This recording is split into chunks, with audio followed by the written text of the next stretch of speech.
Hello, and welcome to week 4 of Baptist History and Distinctives. Again, I'd like to give you a little overview here to know what to look for and what to study in this particular week. Again, refer to your weekly folder for the slides to study for this particular study this week.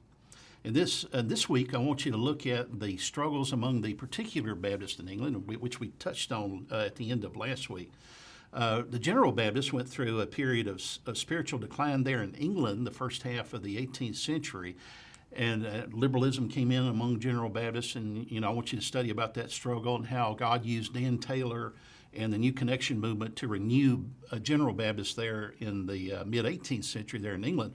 But then particular Baptists also had their struggles, particularly with hyper-Calvinism, and how hyper-Calvinism arose among the particular Baptists and squashed and quenched spiritual fervor there among the particular Baptists. I want you to study and be aware of that, how that was impacted here in this week's study among the particular Baptists in England, and know some details about that movement and people that were involved in it, like Tobias Crisp and Joseph Hussey, Hansard Nolly, and John Skipp in particular. Be aware of John Skipp and how that his extreme hyper-Calvinism affected particular Baptist churches in England. The man had a very extreme view of God's sovereignty and believed that he was imposing upon God's sovereignty to even give a gospel invitation and present the gospel to those that he said were non-elect. Well, how does he know who was elect and non-elect?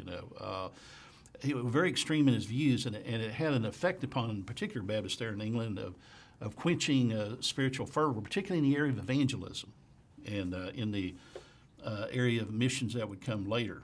So be aware of him and men like John Bryan. Be aware of the man who was really a wonderful man, a great man of God, a great pastor there in London, Dr. John Gill.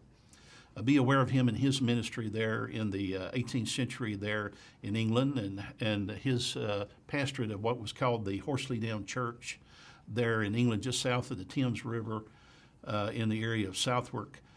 He established that church, pastored there 50 years, more than 50 years. Was a great preacher, theologian, Bible teacher. He wrote theology. He wrote on science. A very great scholar. He also had a weekly meeting every Wednesday night. He would speak on various topics, intellectual topics, which drew crowds of hundreds of people there in England. Be aware of Dr. John Gill and what he preached and taught. But he was a very strong Calvinist in his preaching, and was one of those key leaders in the particular Baptist movement. So be aware of Dr. John Gill and his involvement in the particular Baptist movement there in England. Be aware of some of those other leaders too.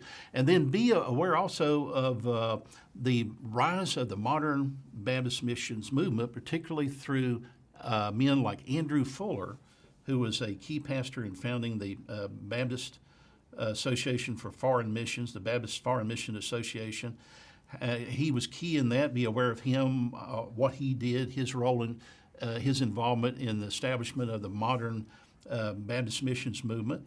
And then be aware also of a great man of God, William Carey, who was a humble shoe cobbler that God called to become a missionary to India. And he went off to India and spent the rest of his life there in India, teaching, preaching, translating. The man had a wonderful gift of foreign languages, of learning foreign languages, and he could grasp those and learn those. And he translated the Bible into several Eastern languages there, like Bengali, there in India, and translated the Bible into their language, which they still use to this very day. Be aware of Carey and his role in the establishment of the modern Baptist missions movement. The modern Baptist missions movement began with that movement with Andrew Fuller and William Carey and Fuller's church there in Kettering, and the establishment there in the home of a godly woman there in England of the first foreign modern Baptist mission society. Be aware of that and what that was, when that occurred. Study that. Be familiar with that. Be aware also of his location of his mission there in India in Serampore mission. Be aware also how that there was a little resurgence of difficulty for Baptists there in England, particularly under the administration of Queen Anne, and be aware of how what she did and how that she had a very brief impact upon Baptists there, and what many believe God did to stop the suppression of Baptists there with Queen Anne. Be aware of that and familiar with that.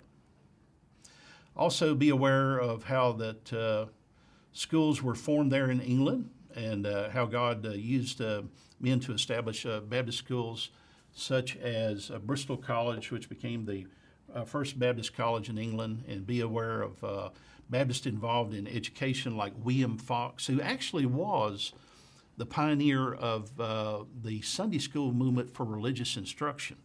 Robert Raikes established the Sunday school movement, but when Raikes established it, he established it not only for religious teaching, but also for secular teaching and secular subjects.